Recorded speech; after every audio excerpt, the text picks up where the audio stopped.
Now at 4:30, the family of a beloved assistant principal shot and killed in his own condo has filed a civil lawsuit alleging wrongful death and negligence. Abnerd Joseph was gunned down inside his Loop condo building last September. No criminal charges have been filed. CBS 2's Sabrina Franza spoke with Joseph's family, who hopes this lawsuit will bring them closure and justice. In that moment when the shooter pulled the trigger, he might as well have aimed at each of us because each of those shots wounded us too. The wounds are still fresh for the family of Abnerd Joseph. I mourn and miss my brother every day.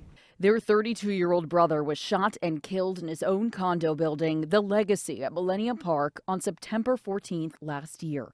At the time, Joseph's family says he was suffering a mental health episode. They say police told them the neighbor who shot Joseph 7 times was acting in self-defense. Police sources told CBS 2 at the time that Joseph was seen pounding on doors of his building and was asked to stop before shots were fired.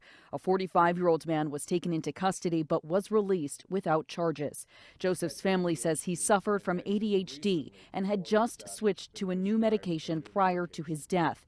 And in a new lawsuit alleged that the building management, the real estate company, development corporation, security company, and the neighbor who pulled the trigger were negligent in their response to his mental health emergency, resulting in his wrongful death. He was executed in his own building with building management and security standing by while vigilante justice was executed on Abnerd Joseph. Joseph lived a few blocks away from the downtown campus of Intrinsic High School, where he was a beloved assistant principal.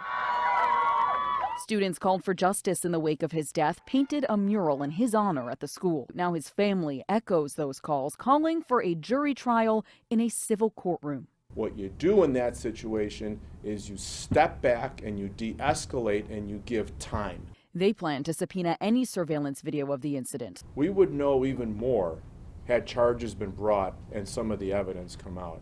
We reached out to both Chicago Police and the Cook County State's Attorney's Office to see if there might be any criminal charges 8 months later in this case. They told us police are still investigating. We're outside Intrinsic High School in the Loop. Sabrina Franza, CBS 2 News. CBS 2 has attempted to contact all of the parties listed in the lawsuit. We'll let you know if we hear back.